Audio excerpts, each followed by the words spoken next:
ሰላም ዝኸበርኩም ተኸታተልቲ ናይዛ ቻነል ቀዳም መጻኹም ቤዚክ እንግሊሽ ትግርኛ ቻነል ፎር ቢግነርስ። በመላው ዓለም የምትገኙ ኢትዮጵያውያን ኤርትራውያን እንኳን ደህና መጣችሁ ብያለሁ። ስትገቡ ላይክ፣ ሼር፣ ኮሜንት፣ ሳብስክራይብ ማድረግ አትርሱ እያልኩ ወደ ዛሬ አጭር ትምህርታችን እንገባለን ማለት ነው። አጭር ነው ግን በጣም መሰረታዊ የሆነ ትምህርት ነው። እነዚህ ለጀማሪዎች በተለይ አስፈላጊ ነው። እነዚህን ማወቅ ማለት ትንሽ መነጋገር መጀመር ማለት ስለሆነ እነዚህን መያዝ አለብን ማለት ነው። በተለይ ቨርብ ቱ ቢ የሚባሉ እነዚህ ሰባቱ መያዝ ግድ ይለናል ማለት ነው። ኦኬ ሶ ሌትስ ጎ ቱ our lesson. The first one, the topic says use of be, do and have. We will see three things today: be, do and have. Okay, I, you, he, she, it, we. እነዚህ ሰባቱ ምን ይባላሉ? ቨርብ ቱ ቢ ይባላሉ ማለት ነው። ወይ ደግሞ ሳብጀክት ይባላሉ ማለት ነው። አም፣ አር፣ ኢዝ፣ አር የሚሉትን ቨርብ ቱ ቢ ይባላሉ። እነዚህ ቨርብ ቱ ቢ። ስለዚህ ከአይ ጋር አም እንደሚሄድ አይ አም ብለን የሆነ አረፍተ ነገር መስራት እንደምንችል አይ አም ብለን አንድ አረፍተ ነገር መስራት እንችላለን ማለት ነው። አይ አም ይልናስ ሓደ ነገር ክንሰርሕ ንኽእል ማለት አይ አም ኤ ቦይ፣ አይ አም ኤ ቲቸር፣ አይ አም ኤ ገርል፣ አይ አም ኤ ፋርመር፣ አይ አም ኤ ዶክተር፣ አይ አም አን ኢንጂነር፣ I am an Eritrean, I am an Ethiopian, I am in ወዘተ ኤክስትራ ይልና እንሰራ ነገር ማለት ነው። አም ስለዚህ ሁልጊዜ አይ አም ነው የሚባለው እንጂ አይ አር አይባልም፣ አይ ኢዝ አይባልም። ሁልጊዜ አረፍተ ነገር ስንሰራ አይ አም ብለን እንጀምራለን ማለት ነው። ኖርማል እንግሊሽ፣ ቀላል እንግሊሽ። ለምሳሌ አም ኤ ቦይ ወንድ ልጅ ነኝ እያለ ነው። አይ አም ኤ ቦይ፣ አይ አም ኤ ገርል፣ አይ አም ቢዩቲፉል፣ አይ አም ሃንድሳም። ወንድ ከሆነ ሃንድሳም ቆንጆ ነኝ፣ ሴት ከሆነች ደግሞ አይ አም ቢዩቲፉል ማለት ትችላለች ማለት ነው። ኦኬ ከዚህ በኋላ አርካ ከማን ጋር ነው የሚሄደው? አርካ ከሶስት ነገር ነው የሚሄደው። እሱ ደግሞ ዩ፣ ዊ፣ ዘይ ከሚባሉት ሳብጀክት ባለቤት፣ ሳብጀክት ማለት ባለቤት ማለት ነው። ከነሱ ጋር ደግሞ አር ይወስዳሉ ማለት ነው።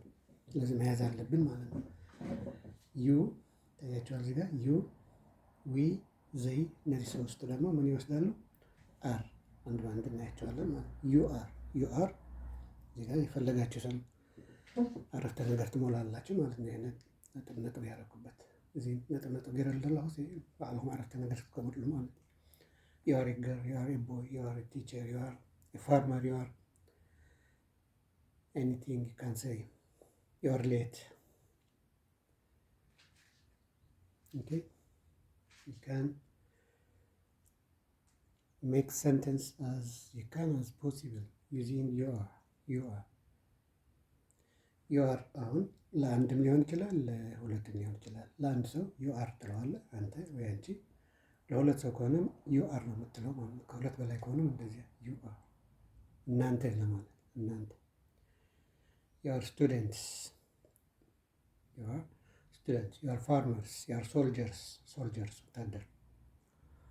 ኦኬ ሶ ዩ ለአንድም ለብዙም ያገለግላል ማለት ነው። ግን አር ግን ግድ ነው። ዩ ከሆነ ለአንድም ይሆን ለሁለትም ይሆን አር ነው የምንጠቀመው። ከአር ጋር ኢዝ አይባልም፣ ዩ ኢዝ አይባልም አንድም ቢሆን። ኦኬ ከዚህ በኋላ ሂ ደግሞ ለወንድ ነው። አሁን አበበ ወይ ታደለ ብለን ከምንጠራ ሂ ብለን እንወክለዋለን ማለት ነው። ክንድ ስም ማለት ነው። ለስም ተክተው የሚገባ ነው። እነዚህ ሁሉ ለስም ተክተው የሚገቡ ናቸው። ክንድ ስም ፕሮናውንስ ይባላሉ። ፕሮናውንስ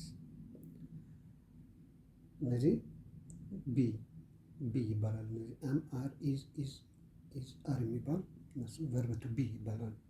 እነዚህ ግን ሳብጀክት ባለቤቶች፣ ፕሮናውንስ ወይ ደግሞ ፕሮናውንስ ክንድ ስም ማለት ነው። ሰው እንደስ ኢዝ ከማለት ኢዝ ብለን እናሳጥረዋለን ማለት ነው። ኢዝ የቶል ቦይ ረዥም ልጅ ነው። ኢዝ የሾርት ቦይ፣ ኢዝ ክሌቨር፣ ኢዝ ሌዚ ጎበዝ ነው፣ ሰነፍ ነው፣ አጭር ነው፣ ረዥም ነው ለማለት ኢዝ ብለን እንጨምራለን ማለት ነው። ሺ ኢዝ ቢዩቲፉል፣ ሺ ኢዝ አግሊ፣ ሺ ኢዝ ቢዩቲፉል፣ ሺ ኢዝ አግሊ። ሺ ማለት ለሷ።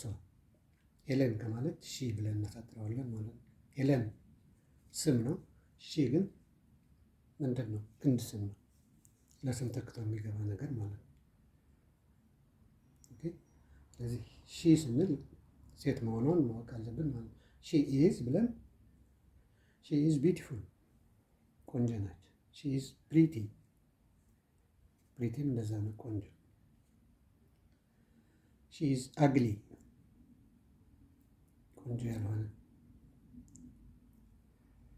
ፍት ማለት ትግርኛ።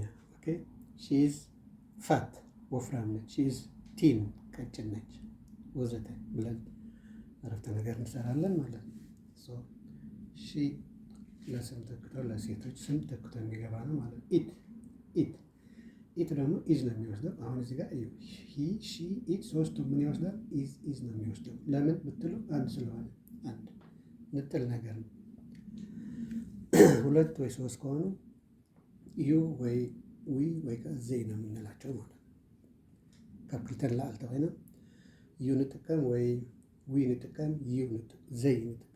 ዩ ግን ሓደ ጊዜ ንሓደም ንክልተን ክኸውን ይኽእል ማለት ነው። መብዛሕትኡ ክኸውን ይኽእል ማለት ነው። ኦኬ ሶ ኢት ኢዝ ማለት አሁን ኢት ደግሞ ለማን?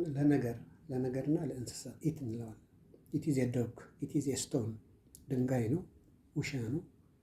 ኢት ኢዝ በርድ ወፍ ነች ምናምን ለማለት ኢት ኢዝ እንላለን። ኢት ኢዝ ቦል ኳስ ነው ምናምን ለማለት ኢት ኢዝ ብለን እዚህ ጋር እንሞላለን ማለት ነው። የሆነ አረፍተ ነገር መሙላት እንችላለን ማለት ነው። ኦኬ ሶ እነዚህ ሶስቱም ለንጥል ነገር ለአንድ ነገር ነው የሚያገለግሉን ማለት ነው። ለአንድ ነገር ከሆነ እሱ፣ እሷ፣ ይህም እሱ ወይ እሷ ነው። ወንድም ሊሆን ይችላል፣ ሴትም ሊሆን ይችላል፣ ጾታ የሌለውም ሊሆን ይችላል። ድንጋይ ለምሳሌ ድንጋይ ወንድ ነው ሴት አይታወቅም አይደል? ኢት እንላለን ማለት ነው። ኢት አሁን ለነገርና ለእንስሳታት እንጠቀምበታለን ማለት ነው። ኢት ኢዝ ትሪ፣ ኢዝ ትሪ ነገሩ ህይወት ያለውም ህይወት የሌለውም ሊሆን ይችላል። ለምሳሌ ትሪ ስንል ህይወት አለው። ድንጋይ ካልን ግን ህይወት የለውም። ኦኬ ከንቺ ነው የምቀጥለው። ዊ እኛ ማለት ነው። ዊ ስንል እኛ እኔና ሌላ ሰዎችም አሉ ከኔ ጋር ማለት ነው።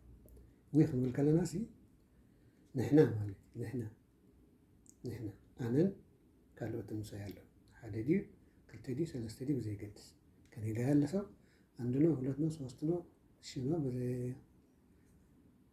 እንትን ሳይል ሳንቆጣጠረው እሱ እኔ ከነሱ ጋር እንዳለሁ ነው የምንነጋገረው ያለ ነው ማለት ነው። ዊ ስንል እኛ ማለት ነው። እኛ ካልን እኔም አለሁ ማለት ነው እዛ። ኦኬ አይደል? ሶ ዊ አር ብለን የሆነ አረፍተ ነገር መስራት እንችላለን። ዊ አር ስቱደንትስ፣ እኛ ተማሪዎች ነው። ዊ አር ቲቸርስ፣ ዊ አር ፋርመርስ፣ ዊ አር ሶልጀርስ፣ ዊ አር ኢትዮጵያንስ፣ ዊ አር ኤሪትሪያንስ፣ ዊ አር ሱዳኒስ ወዘተ ማለት እንችላለን ማለት ነው። ሶ ዊ እኛ ማለት ነው። እኛ ንሕና ኦኬ ግልጽ ነው። ኦኬ ሌትስ ኮንቲኒው። ዘይ ደግሞ እነሱ። ዩ ስንል እናንተ ወይና እናንተ፣ ንስኹም ወይ ንስኽን ማለት ለወንድም ለሴትም ሊሆን ይችላል፣ ለአንድም ለብዙም ሊሆን ይችላል። ዘይ ስንል ግን እነሱ እያልን ማለት ነው። ሌላ ሶስተኛ አካል ነው ማለት ነው። እነሱ እነማን? እናንተናና እንትና። እነሱ ወንዶችም ሊሆኑ ይችላሉ፣ ሴቶችም ሊሆኑ ይችላሉ፣ የተደባለቁም ሊሆኑ ይችላሉ። እነሱ ዘይ አር ካሚንግ እየመጡ ነው። ማን ነው የሚመጣ? እነሱ ዘይ አር ካሚንግ። እንዳመጽኦም ማን እንድመጹ ንሶም ወይ ንሳተን ንሶም ክንብል ከለና ወዲም ጓልም ክኾኑ ንሰንተይልና ግን አዋልድ ጥራይ ማለት እዩ ትግርኛ። በአማርኛ ያው እነሱ እየመጡ ነው። ሴቶችም ቢሆኑ ወንዶችም ቢሆኑ አንድ ነው ማለት ነው በአማርኛ። ኦኬ they are coming they are eating እየበሉ ነው። they are washing እያጠቡ ነው ወይ እየታጠቡ ነው። they are playing እየተጫወቱ ነው ለማለት ዘይ አር ብለን እዚህ ጋር የሆነ ነገር እናስገባለን ማለት ነው። ስለዚህ እነማን ናቸው ለሚለው ደግሞ እነሱ እነማን ናቸው የሚመጡ እነማን ናቸው የሚጫወቱ በአንመን የምጻወት ዘሎ በአንመን የምዝመጽ ዘሎ እሳቶም እነሱ ብለን እንመልሳለን ማለት ነው። ኦኬ ሶ እዚህ ጋር ለመጠቃለል አይ አም ይወስዳል፣ ዩ አር፣ ሂ ሺ ኢት ኢዝ ይወስዳል፣ ዊ እና ዘይ ደግሞ አር ይወስዳል ማለት ነው። ከዚህ በኋላ የፈለግነው አረፍተ ነገር እንመሰርታለን። በጣም ቤዚክ የሆነ ነው። በዚህ ለጀማሪዎች በጣም አስፈላጊ ነው። ይህን መያዝ ማለት አንድ እርምጃ ወደፊት መሄድ ማለት ነው እና ዶንት ፎርጌት ኢት። ኦኬ ከአሁን በፊትም ተምረነው ነበር ግን በድጋሚ ነው ያመጣሁት። ኦኬ ከዚያ በኋላ ዱ ነው የምናየው። ዱ እዚህ ጋር ማለት ዱ እዚህ ጋር ማለት ዱ ማለት መስራት ማለት አንድ ነገር መስራት አንድ ነገር ማድረግ አድርግ ባርሱ መስራሕ ማለት ሓደ ነገር ፍጻሜ መፍጻም ምብላዕ ክኸውን ይኽእል፣ ምስታይ ክኸውን ይኽእል፣ ምድቃስ ክኸውን ይኽእል፣ ምስራሕ ክኸውን ይኽእል፣ ምኻድ ክኸውን ይኽእል፣ ምምፃእ ክኸውን ይኽእል። ዱ ስንል የተለያየ ስራ ሊሆን ይችላል ማለት ማጥናት ሊሆን ይችላል፣ የቤት ስራ መስራት ሊሆን ይችላል፣ መጓዝ ሊሆን ይችላል። ብዙ አይነት ስራ አለ ማለት ነው። ሶ ዱ ማለት አንድ ነገር ማድረግ ማለት ነው። ለምሳሌ አይ ዱ ይላል እኔ ምን አደርጋለሁ? ሰራለሁ። አይ ዱ ለምሳሌ ማይ ሆምወርክ ስራዬን ምን አደርጋለሁ? ሰራለሁ። አይ ዱ ማይ ሆምወርክ አይ ዱ ማይ ሆምወርክ አይ ዱ ማይ ፕሮጀክት አይ ዱ ማይ ፕሮጀክት አይ ዱ አንድ ነገር መስራት ማለት ነው። እኔ ምን አደርጋለሁ? አይ ማለት እኔ ማለት ነው። ታይገብራነ ስራ ይሰራህ ማለት ዱ ያደርግ። ዩ ደግሞ ዱ ይዱ አንተ ወይ አንቺ ወይ እናንተ ደግሞ ዱ ይወስዳል ማለት ነው። ዩ ዱ ዩር ሆምወርክ ዩ ዱ ዩር ቢዝነስ ዩ ዱ ዩር ሾፕ ዩ ዱ ዩር ኤክሴትራ ሜኒ ሰንቴንስ ዩ ካን ኮንስትራክት። ኦኬ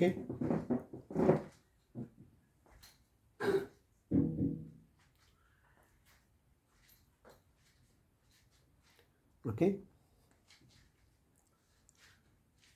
ሌትስ ኮንቲኒው። ድምፅ ምናምን ሰማሁ መሰለኝ። እሺ ልዝጋው እንትኑ ብዬ ነው። ኦኬ አይ ዱ ዩ ዱ። ስለዚህ አይ እና ዩ ምን ይወስዳሉ? ዱ ይወስዳሉ። ሂ ሺ ኢት ደግሞ ምን ይወስዳሉ? ዳዝ ትርጉም አንድ ነው፣ ግን ልክ እንደዚህ እዚህ ጋር ሂ ሺ ኢት ኢዝ እንደሚወስዱ አር እንደማይወስዱ አም እንደማይወስዱ እዚህ ጋር ደግሞ ሂ እና ሺ ኢት ዳዝ ነው የሚወስዱት እንጂ ዱ አይወስድም ማለት ነው። አይ ዱ ነው የሚባለው እንጂ አይ ዳዝ አይባልም። ዩ ዱ ነው የሚባለው እንጂ ዩ ዳዝ አይባልም። በፕሬዘንት ቴንስ ማለት ነው። በፕሬዘንት ቴንስ በአሁኑ ማለት ነው። ያላለፈ ነገር ከሆነ ማለት ነው። ካለፈ የሁሉም አንድ ነው። ዲድ ነው። ዲድ ፓስት ቴንስ ከሆነ ዲድ ነው። ሰባቱም አይ ዲድ፣ ዩ ዲድ፣ ሂ ዲድ፣ ሺ ዲድ፣ ኢት ዲድ፣ ዊ ዲድ፣ ዘይ ዲድ እንላለን ፓስት ቴንስ ከሆነ። ፕሬዘንት ቴንስ ከሆነ የአሁኑ ነገር ከሆነ ግን አይ ከሆነ ዱ፣ ዩ ከሆነ ዱ፣ ሂ ከሆነ ዳዝ። ሂ ዳዝ ሂዝ ሆምወርክ። እሱ ምን ያደርጋል? የቤት ስራውን ይሰራል። ሺ ዳዝ ሄር ዋሺንግ። እሷ ምን ታደርጋለች? እጥቧን ታጥባለች።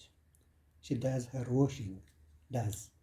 ስለዚህ ሂ ሺ ኢት ዳዝ ያደርጋል ይወስዳል ማለት ነው። ለምሳሌ ኢት ዳዝ ኢት አሁን ለነገር ወይ ለእንስሳ ነው ብያቸዋለሁ። ነገሩ ወይ እንስሳው ከመጥራት ኢት ብለን እንወክለዋለን ብያለሁ። እዚህ ጋርም እንደዚያ ልክ ኦኬ። የእኔ ስም ከመጻፍ አይዱ ብዬ እዚህ ጋር መስራት እችላለሁ ማለት ነው። ኦኬ ሶ እነዚህ ሶስቱ ዳዝ እንደሚወስዱ ያዙልኝ። አይ እና ዩ እነዚህ ሁለቱም ደግሞ ምን ይወስዳሉ? ዱ ዊ ዱ እንላለን። ዊ ዱ እኛ እንሰራለን። ዊ ዱ አወር ሆምወርክ ዊ ዱ አወር ፕሮጀክት ዊ ዱ አወር ሃውስ ዊ ዱ አወር ብሬክፋስት ምግባችን እንሰራለን። ስራ ማለት ነው፣ አንድ ነገር ማድረግ ማለት ነው ባጭሩ ዱ ስንል። ኦኬ ኦኬ። ከዚህ በኋላ እዚህ ጋር ዘይ ዱ ነው የሚባለው እንጂ ዘይ ዳዝ አይባልም፣ ዊ ዳዝ አይባልም፣ አይ ዳዝ አይባልም፣ ዩ ዳዝ አይባልም። ስለዚህ አይ ዩ ዊ ዘይ አራቱ ዳዝ ዱ ይወስዳሉ። ሶሪ ሂ ሺ ኢት ደግሞ ዳዝ ይወስዳሉ። እነዚህም በጣም አስፈላጊዎች ናቸው። የያዟቸው ሶስቱም ያዟቸው። ይሄ ቀላል ነው። የመጨረሻው ቀላል ነው። ሀቭ ወይ ደግሞ ሀዝ ሀቭ እና ሀዝ ነው። ሀዝ ወይ ሀቭ ስንል አለኝ ለማለት ነው።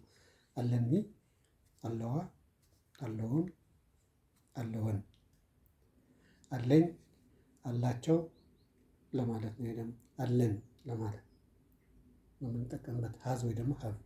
አሁን እዚህ ጋር ደግሞ መያዝ ያለባቸው ልክ እንደዚህ ሂ ሺ ኢት ከሆነ ሀዝ ነው የሚወስደው። ሀዝ። አይ ዩ ዊ ዘይ ከሆነ ደግሞ ሀቭ ይወስዳሉ አራቱ። ስለዚህ ይህም መለየት ይኖርብናል ማለት ነው። ለምሳሌ አይ ሃቭ ካል አይ ሃቭ ቱ ሲስተርስ፣ እኔ ሁለት እህትማሞች አሉኝ። አይ ሃቭ ቱ ቦልስ፣ አይ ሃቭ ኤ ቦል፣ አይ ሃቭ ኤ ካር፣ አይ ሃቭ ቱ ካርስ፣ አይ ሃቭ ኤ ዶግ፣ ውሻ አለኝ። ኤ ስንል አንድ ማለት ነው። ቱ ከሆነ ቱ እንላለን። ከአንድ በላይ ከሆነ ኤ አንጠቀምበት። አይ ሃቭ ኤ ቱ ዶግስ አይባልም። ኤ ማለት አንድ ስለሆነ አይ ሃቭ ኤ ዶግ ካልን አንድ ዶግ ነው ያለን ማለት ነው። ሁለት ከሆነ ግን አይ ሃቭ ቱ ዶግስ ወይ ደግሞ አይ ሃቭ ዶግስ እንላለን። ኦኬ። ኤ ከብዙ ጋር አንጠቀምበትም፣ ከአንድ ጋር ነው የምንጠቀምበት። ኦኬ። ሶ አይ ሃቭ ብለን የሆነ አረፍተ ነገር ዩ ሃቭ ቱ ብራዘርስ፣ ዩ ሃቭ ቱ ካርስ፣ አንተ ወይ አንቺ ወይ እናንተ ሁለት መኪና አላችሁ፣ ሁለት ወንድም አለ ወይ አለሽ። ለወንድም ለሴትም ይሆናል፣ ለአንድም ለብዙም ይሆናል ዩ ስንል። ኦኬ። ከዚህ በኋላ ስንቀጥል ሂ ሃዝ አሁን አለኝ ነው ማለት ነው። ልክ እንደ ሃቭ ማለት ነው። ግን ሃዝ ከሂ ሺ ኢት ከሱ ጋር ብቻ ነው የሚሄደው። በስም ከሄድንም እዚህ ጋር ለምሳሌ እዚህ ጋር ሌላ ስም ካመጣ ነው ሂ ወንድ ነው አይደል? አበበ ሃዝ ነው የምንለው። አበበ ሃዝ ነው የምንለው። አበበ ሃዝ። ሺ ሄለን ሃዝ ነው የምንለው። ኢት ዘ ዶግ ሃዝ ነው የምንለው ማለት ነው። ኦኬ። ሶ ሂ ሃዝ ቱ ቡክስ፣ ሁለት መጽሐፍ አሉት። ሺ ሃዝ ኤ ፔን፣ ምን አላት? እርሳስ አላት። ፔን እስክሪብቶ ያላት። ፔንስል ከሆነ እርሳስ። ሶ ሺ ሃዝ ብለን እዚህ ጋር የፈለግነው አረፍተ ነገር ማስቀመጥ እንችላለን። በጣም ይቻላል። በኮሜንት ከቻላችሁ ጻፉ፣ ጊዜ ካገኛችሁ ማለት ነው። ሌላ ኢት በያለው እዚህ የሚያኑ ኢት ሃዝ፣ ለምሳሌ ኢት ሃዝ ቱ ሆርንስ ካልነው ሁለት ቀንድ አለው ማለት ነው። ማን ነው አሁን ኢት የምንለው? በሬ ነው ማለት ነው፣ ወይ ላም ነች ማለት ነው። ኢት ሃዝ ቱ ሆርንስ ካል ሁለት ቀንዶች አሉት። አሁን ኦክስ ማለት በሬ ማለት ነው፣ ወይ ካው ላም ማለት ነው። ካው ወይ ላም ብለን ከመጻፍ ኢት ብለን ስንወክለው ይቀልናል ማለት ነው። ኢት ሃዝ ቱ ኢርስ ቱ አይስ ብለን እንቀጥላለን። ዊ ሃቭ ዋት፣ እኛ ምን አለን ለማለት ነው። ዊ ሃቭ ሶ ሜኒ ቲንግስ፣ ዊ ሃቭ ብዙ ነገር አለን። ዊ ሃቭ ብለን ፈለግነው አረፍተ ነገር መስራት እንችላለን። ዊ ሃቭ ሺፕ፣ ዊ ሃቭ ጎትስ፣ በጎች አሉን፣ ፍየሎች አሉን። ዊ ሃቭ ካርስ፣ ዊ ሃቭ ካሜልስ፣ ዊ ሃቭ ዶግስ፣ we have cats, we have some money ገንዘብ ማለት። they have ደግሞ እነሱ አላቸው። ምን አላቸው? they have TV, they have radio, they have two cars, they have an aeroplane ወዘተ ብለን መጻፍ እንችላለን ማለት ነው። ሶ that's all for today. If you have any question or suggestion, you are welcome. የዛሬ ትምህርታችን ይህን ይመስላል። በጣም አስፈላጊ ነው፣ መያዝ ይኖርባቸዋል ማለት ነው። ለመጠቃለል አይ አም እንደሚወስድ ዩ አር ይወስዳል፣ ሂ ሺ ኢት ሶስቱም ኢዝ ይወስዳሉ፣ ዊ ዘይ አር ይወስዳል ማለት ነው። ያለ አረፍተ ነገር መሙላት ነው እዚህ ጋር። ሌላ ዘይ አይ ዱ፣ አይ ዩ ዊ ዘይ አራቱም ዱ እንደሚወስዱና ሂ ሺ ኢት ደግሞ ዳዝ እንደሚወስዱ በፕሬዘንት ቴንስ ማለት ነው። ፓስት ቴንስ ከሆነ ግን ሁሉም ዲድ ነው የሚወስደው። ሌላ ሃቭ ወይ ደግሞ ሃዝ፣ ሂ ሺ ኢት ከሆነ ሃዝ ይወስዳል፣ ሲንጉላር ማለት ነው፣ አንድ ነገር ማለት ነው። ሌላው ዘይ ዊ ዩ ካልን ግን ሃቭ ይወስዳሉ። አይ ደግሞ አንድ እያለ ንጥል እያለ ሃቭ ነው የሚወስደው፣ ሃዝ አይባልም ማለት ነው። ለምን ይሄ ንጥል እያለ ሃቭ አለ እንዳትሉ ብዬ ነው። ኦኬ ይህም እኮ አንድ ሊሆን ይችላል። አንዳንዴ እኮ ዩ እኮ ለአንድ ሰውም ያገለግላል። ኦኬ ኢፍ ዩ ሃቭ ኤኒ ኩዌስችን ኦር ሰጀሽን ዩ ካን ራይት ኮሜንትስ unless otherwise. That's all for today. Thank you all brothers and sisters, Ethiopians and Eritreans and others living in the world. See you another time. Thank you a lot. Bye bye. See you tomorrow or after tomorrow. አመሰግናለሁ። ደህና ደሩልኝ፣ ደህና ዋሉልኝ፣ ደህና አምሹልኝ እንደ ሰዓታቸው አቆጣጠር። Love you all of you. Thank you. Bye.